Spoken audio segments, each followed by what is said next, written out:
ಸರ್ಕಾರಿ ಶಾಲೆಗಳಿಗೆ ದೈಹಿಕ ಶಿಕ್ಷಕರ ಕೊರತೆ, ಕ್ರೀಡೆಗೆ ಆದ್ಯತೆ ಅಗತ್ಯ. ಸಿಮೆಂಟ್ ಮಂಜುನಾಥ್. ತಾಲೂಕಿನ ಸರ್ಕಾರಿ ಶಾಲೆಗಳಲ್ಲಿ ದೈಹಿಕ ಶಿಕ್ಷಕರ ಭಾರೀ ಕೊರತೆ ಕಂಡುಬಂದಿದ್ದು, ಹೆಚ್ಚು ಶಿಕ್ಷಕರ ಅವಶ್ಯಕತೆ ಇದ್ದರೂ ಪ್ರಸ್ತುತ ಕೇವಲ ಒಬ್ಬರೇ ಕಾರ್ಯನಿರ್ವಹಿಸುತ್ತಿದ್ದಾರೆ. ಸರ್ಕಾರ ಸಮರ್ಪಕ ಸಂಖ್ಯೆಯಲ್ಲಿ ದೈಹಿಕ ಶಿಕ್ಷಕರನ್ನ ನೇಮಕ ಮಾಡಿದ್ದಲ್ಲಿ ಕ್ರೀಡೆಯಲ್ಲಿ ಮಕ್ಕಳಿಗೆ ಉತ್ತಮ ಮಾರ್ಗದರ್ಶನ ದೊರೆಯಲಿದೆ ಹಾಗೂ ಅವರು ರಾಜ್ಯ, ರಾಷ್ಟ್ರೀಯ, ಅಂತಾರಾಷ್ಟ್ರೀಯ ಮಟ್ಟದಲ್ಲೂ ಕೀರ್ತಿ ತರುವಂತಾಗ್ತಾರೆ ಅಂತ ಶಾಸಕರಾದ ಸಿಮೆಂಟ್ ಮಂಜುನಾಥ್ ಅಭಿಪ್ರಾಯಪಟ್ಟರು. ಹಾನುಬಾಳು ಹೋಬಳಿ ಮಟ್ಟದ 2025-26ನೇ ಸಾಲಿನ ಕ್ರೀಡಾಕೂಟವನ್ನ ಗಾಣದಹೊಳೆ ಸರ್ಕಾರಿ ಹಿರಿಯ ಪ್ರಾಥಮಿಕ ಶಾಲೆ, ಕ್ಷೇತ್ರ ಶಿಕ್ಷಣಾಧಿಕಾರಿಗಳ ಕಚೇರಿ ಹಾಗೂ ಶಾಲಾ ಶಿಕ್ಷಣ ಇಲಾಖೆಯ ಸಂಯುಕ್ತಾಶ್ರಯದಲ್ಲಿ ಹಾರ್ಲಿಕೋಡಿಗೆಯಲ್ಲಿ ಮೆಲ್ಲಹಳ್ಳಿ ದಿಣ್ಣೆಯ ಆಟದ ಮೈದಾನದಲ್ಲಿ ಏರ್ಪಡಿಸಲಾಗಿತ್ತು. ಕಾರ್ಯಕ್ರಮವನ್ನು ಉದ್ಘಾಟಿಸಿ ಮಾತನಾಡಿದ ಅವರು, ಮಕ್ಕಳು ದೇಶದ ಆಸ್ತಿ, ಪ್ರತಿಯೊಬ್ಬರಲ್ಲೂ ಅಡಗಿರುವ ಕ್ರೀಡಾ ಪ್ರತಿಭೆಗೆ ವೇದಿಕೆ ಸಿಗಬೇಕು. ಸರ್ಕಾರಿ ಶಾಲೆಗಳನ್ನು ಉಳಿಸಲು ಹಾಗೂ ಮಕ್ಕಳ ಭವಿಷ್ಯವನ್ನ ಉಜ್ವಲಗೊಳಿಸಲು ಸರ್ಕಾರ ಶಿಕ್ಷಣ ಕ್ಷೇತ್ರಕ್ಕೆ ಹೆಚ್ಚಿನ ಆದ್ಯತೆ ನೀಡಬೇಕು ಎಂದರು.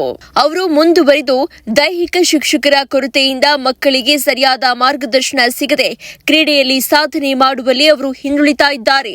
ಅಪೌಷ್ಟಿಕ ಆಹಾರದಿಂದ ಮಕ್ಕಳ ದೈಹಿಕ ಬೆಳವಣಿಗೆ ಕುಂಠಿತವಾಗ್ತಾ ಇರುವುದು ಕ್ರೀಡೆಯಲ್ಲಿ ಹಿನ್ನಡೆಯ ಪ್ರಮುಖ ಕಾರಣವಾಗಿದೆ. ಈ ಸಮಸ್ಯೆಗಳತ್ತ ಸರ್ಕಾರ ತಕ್ಷಣ ಗಮನ ಹರಿಸಬೇಕು ಅಂತ ಒತ್ತಿ ಹೇಳಿದರು.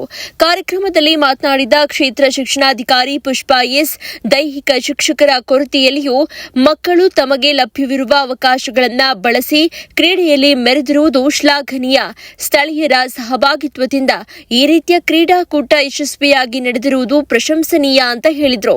ಈ ಬಾರಿ ನಡೆದ ಕೂಟದಲ್ಲಿ 20 ಶಾಲೆಗಳ 500 ವಿದ್ಯಾರ್ಥಿಗಳು ಭಾಗವಹಿಸಿದ್ದು, ವಿದ್ಯಾರ್ಥಿಗಳ ಉತ್ಸಾಹ ಹಾಗೂ ಸ್ಪರ್ಧಾತ್ಮಕ ಮನೋಭಾವ ಗ್ರಾಮಸ್ಥರು ಹಾಗೂ ಪಾಲಕರ ಮೆಚ್ಚುಗೆಗೆ ಪಾತ್ರವಾಯಿತು. ಸಮಾರಂಭದ ನಿರೂಪಣೆ ಹಾಗೂ ವಿದ್ಯಾರ್ಥಿಗಳ ಪ್ರೋತ್ಸಾಹದಲ್ಲಿ ಶಿಕ್ಷಕಿ ಉಮಾದೇವಿ ವಿಶೇಷ ಮೆಚ್ಚುಗೆ ಪಡೆದರು. ವೇದಿಕೆಯಲ್ಲಿ ತಾಲೂಕು ದೈಹಿಕ ಶಿಕ್ಷಣ ಪರಿವೀಕ್ಷಕರಾದ ಕುಶವಂತ್, ಬಿಆರ್ಪಿ ಕೃಷ್ಣ, ಬಿಜೆಪಿ ಮುಖಂಡ ರಾಜ್ಕುಮಾರ್, ದಾನಿ ಕಾರ್ತಿಕ್, ಗ್ರಾಮ ಪಂಚಾಯಿತಿ ಅಧ್ಯಕ್ಷ ಸಂತೋಷ್ ಸೇರಿದಂತೆ ಶಿಕ್ಷಕ ವರ್ಗ ಮತ್ತು ಗಣ್ಯರು ಹಾಜರಿದ್ದರು. ಮತ್ತಷ್ಟು ಸುದ್ದಿಗಳಿಗಾಗಿ ನೋಡ್ತಾ ಇರಿ ಪಬ್ಲಿಕ್ ನ್ಯೂಸ್ 24x7. ಇದು ಸತ್ಯದ ಧ್ವನಿ.